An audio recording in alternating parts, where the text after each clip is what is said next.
Hi everyone, my name's Pan and welcome to another edition of Bluebird Corner, the Cardiff City Fans podcast. Today we'll preview City's game at home against Rotherham United this Saturday and also look at some transfer news. So City have started the season with a win at home to Peterborough and a draw away to Port Vale, as well as recently beaten Swindon in the League Cup first round. So we remain unbeaten so far. Now, as regards to playing Rotherham, we've played them 54 times. City have won 17 and drawn 14 and lost 23. And the most recent defeat to Rotherham was the last time we played them when we lost at the New York Stadium against the Millers 5-2. I think City fans will remember that game was a really dark day as regards to City performances were concerned.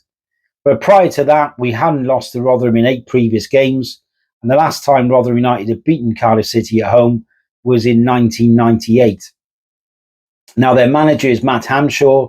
He took over in March this year from Steve Evans, who was sacked. And they've been quite busy in the transfer market, signing a number of players. In came Keon Spence, the central midfield player. He came in from Barrow. Kian Atete, as we know, has gone on loan to Rotherham for the season from Cardiff City. They signed Danny Gore on loan from Manchester United. Agbear was a permanent signing from Celtic, the defender. And they've also signed a couple of fullbacks from Dutch and Belgium sides in Hall and Martha. Now, City fans will probably remember a number of players who played for both teams. Will Vokes being one of them, Alan Lee, Ronnie Moore was another one, and also Leo Fortune West, as well as Chris Beach. And in general, the players who've come from Rotherham to Cardiff City have done really well. City fans favourite Leo Fortune West. Older fans like myself would remember Ronnie Moore, then Alan Lee, who did well as a striker, and reasonable signings in Will Vokes and Chris Beach. So what we'll do is we'll have a look at the teams likely to start on Saturday. As I say, I've spoken to a couple of fans from Rotherham United and also the local reporter, who's given me an insight into what side they're likely to start with, and also the Rotherham United fans have given me their feelings about how the result will pan out on Saturday. So first we'll have a look at the Cardiff City side that will probably start on Saturday. I don't necessarily agree with this, but this will probably be the side the BBM puts out. So in goal will be Trott, who we've signed on loan. He hasn't started that well, in my opinion. He hasn't given a lot of City fans a lot of confidence. I don't know if I don't think he's a step up on Hovarth so far. So, yeah, I would have liked Matthew Turner in there, but hopefully he'll settle down in the next couple of games and improve. Right back, Capaccio will start. He's been one of our better players this season. Central defence will be Fish and Chambers, although I don't agree with Chambers being there. He hasn't played well for us in that position. He didn't play well for us last season. He looks vulnerable, and I would prefer him if he was going to start as a 6. Left back will be Bagan. Then Wintle will probably play with the Colwell brothers. And then you're looking at the wings being Tanner and Willett possibly, although both of them didn't play well against Port Vale. I don't feel Ashford is very effective on the left. If he wants to play, I think he's better on the right. But maybe Davis could play instead of Willock. But Salic will play up front. Now, as regards to Rotherham, they will start with Dawson in goal, who was previously at Sheffield Wednesday. They tend to play a back 3 of Rafferty, Raggett and Agbear.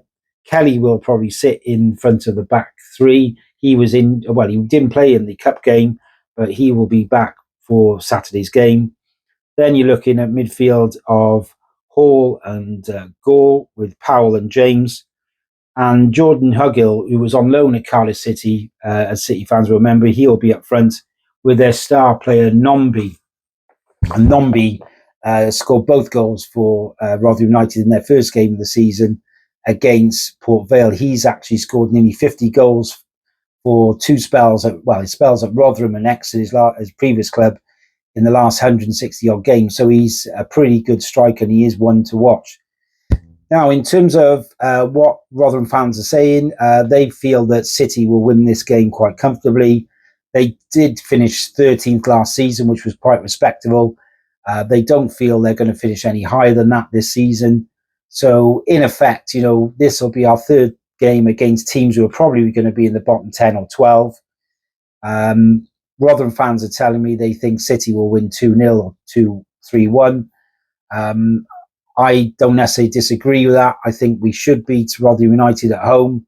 The problem is we are conceding goals. I do think, we do look vulnerable. Sorry, in terms of defence, especially with Chambers there. So I do think we'll concede a goal, but I do think we'll win this game either 2-1. I'll go with 3-1, and I'm going to go for Fish to score and 2 for Salic. So please let us know as well what you think in terms of the result this Saturday. It'd be great to hear from you. Please leave your comments if you can. Now, as for transfer news, we're hearing that Darland is going to go in the next week or so to a European club. That could be Belgium or Norwegian club on loan. We all know that Darland hasn't played well for City. I mean, he actually started well against the Jacks, as we remember, at their place. He looked really a cultured centre-back. But since then, he's looked very vulnerable. He's looked slow. And, he hasn't settled here at all. He's actually, I think he was signed with £3.5 million, but his salary is actually around 6,000-7,000, which is quite low. But all indications are he's going to go out on loan initially, and that should free up a central defensive position. We desperately need, as we know, to bring in players. City fans like myself are getting a little bit impatient. We've got a couple of weeks left of the window, and we definitely need a centre-back, left-back, probably a winger, and possibly a striker. I've heard that Callum Robinson was on the radar QPR until they signed Kone, who came in from Wigan. But he is still on the radar of teams like Preston, Oxford and Charlton. So a number of championship clubs are monitoring him. He could still well go before the window closes. So that's one to watch. I do think that Willock could be another one who could go. As I said, we definitely, I feel, need another winger. So there's definitely 3 or 4 positions we need strengthening. If we don't bring in players, definitely in the defensive positions, I do feel, it's going to be an uphill battle this season to be top end. But and that's what a lot of City fans are also telling me. But yeah, that's the news in terms of transfers. I think Hovarth is likely to go as well in the next week or so, whether he'll go on loan to a European club or back to the US, because he's desperate to get in to the USA squad for the World Cup next year.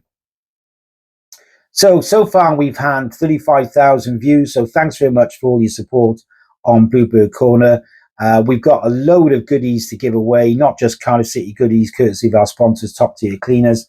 And I'll put a little video out on that. So any new subscribers will be in that draw, which we'll do at the beginning of September. So new subscribers between now and the end of August will be in that draw for some City goodies, but also another draw, which was from, we've got some great prizes actually. So we'll put that out on a separate little video. So thanks for watching, everyone, Bluebird Corner, and we'll look forward to seeing you soon. Take care.